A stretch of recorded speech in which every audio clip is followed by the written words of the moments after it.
जी बिल्कुल, बहरिया टाउन के बाद चारसद्दा में नवा सिटी और नवा सिटी के बाद अभी चारसद्दा में पेशावर सिटी का एक बड़ा प्रोजेक्ट का इफ्तिताह हो चुका है। आज यहाँ पे पेशावर सिटी का ये प्रोजेक्ट का प्रोग्राम था। प्रोग्राम इंतहाई बदनज़मी का शिकार हो चुका था।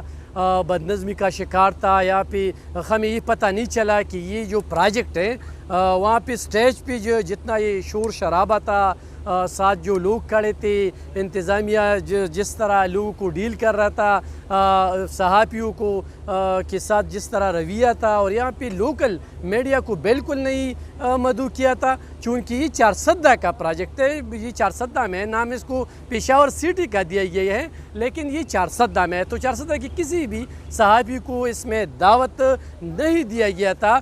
लेकिन हमें ये भी पता नहीं चला कि ये जो जगह है ये सैलाब का जगह है। यहाँ पे मामूली सी सैलाब भी आ जाता है तो यहाँ पे सैलाब बहुत ज़्यादा आता है। तो इसको किस तरह कवर करेंगे, सैलाब का तोड़ इसके साथ क्या है, ये प्रोजेक्ट किस तरह कामयाब हो जाएगा। तो बदनज़मी की वजह से हमें समझ नहीं आई कि ये जो प्रोजेक्ट है ये कहाँ तक ये कामयाब हो जाएगा। अलबत्ता चारसद्दा के लिए ये खुशखबरी की बात है कि चारसद्दा में बहुत बड़े बड़े प्रोजेक्ट यहाँ पे आए हैं और पंजाब के लोगों ने चारसद्दा का रुख किया है और ये बड़े बड़े प्रोजेक्ट का यहाँ पे इफ्तिताह हो चुका है। आज की इस प्रोग्राम में मैं देख रहा था कि जितने भी मेहमान आए थे वो सारे के सारे पंजाब की थी। जिस तरह लोकल मीडिया को दावत नहीं दी गई थी तो इसी तरह यहाँ के लोगों को भी दावत नहीं दी गई थी। लेकिन बदनज़मी का शिकार ये प्रोग्राम जो हमें पता नहीं चला कि यहाँ पे जो सैलाब का ये इलाका है